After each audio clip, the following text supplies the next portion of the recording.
In this video, we're going to show the terminate event. The terminate event is for situations where the process is in such a bad state that the fallout of it cannot be handled anymore. This process instance needs to stop. Nothing else should be done with it. It needs to stop. And for that, obviously, a normal end event doesn't surface. A normal end event would continue operation. Even parallel branches might still be running. That's not what we need here. We need something to stop the process, really stop the process. And that is the terminate event. The terminate event, when a token reaches it, all other tokens from the parent process, so the process where this terminate event is in, and all of its subprocesses are instantly removed. Execution is stopped, nothing else happened. No compensation, nothing. The parent process then continues as usual. So this is in the process hierarchy, we only stopping the process you're currently in. Now, a large difference between the terminate event and other types of event that can be used to stop a process from executing is that a terminate event sends a strong message to the environment.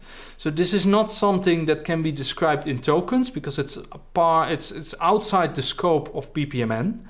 But a terminate event, if you can see which end event was used to terminate the process, to end the process, and that's a terminate event, that signals to the environment, hey, something went seriously wrong and we had to stop this process instance. This is what it looks like. It's an end event with a little filled circle in it. And some advice before we look into example is use this thing sparingly. It's a very strong message, so use it when nothing else can be used anymore in the BPMN language. So yeah, don't overuse this because this will have all kinds of side effects on other parts of the process where you might not expect it. So use this thing sparingly. Let's look at an example. Here we have a mortgage application process. And here two paths run in parallel. We have on the top branch, we check the debt. So don't you have enough loans yet? Can we give you another one? And the bottom one, check the house value. So if you buy a house, the bank wants to know, is it worth the price you're paying for or how much we lend you? Once these branches merge, then a subprocess is executed to handle providing you with the mortgage. Now these two checks run in parallel, and check depth and check house value might not take the same amount of time. One might be finished before the other. Now in this process model, if the depth is unacceptable, then we have a terminate event.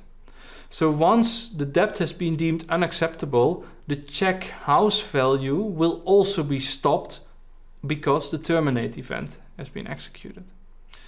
If you have watched the video on model quality, you see that this model would have a deadlock if we would not use the terminate event. If we would make this one a normal end event, then as soon as a token was there, the other token would get stuck here. So that would not lead to a correct model.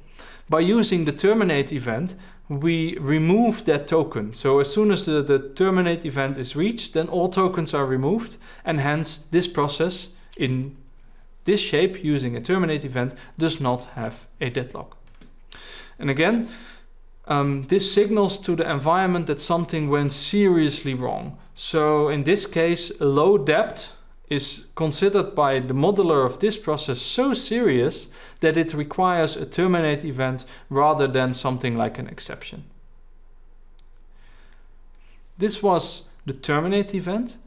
The terminate event is to be used sparingly because it's very powerful, and it can be used to model the termination of a process when all tokens need to be removed from the current process.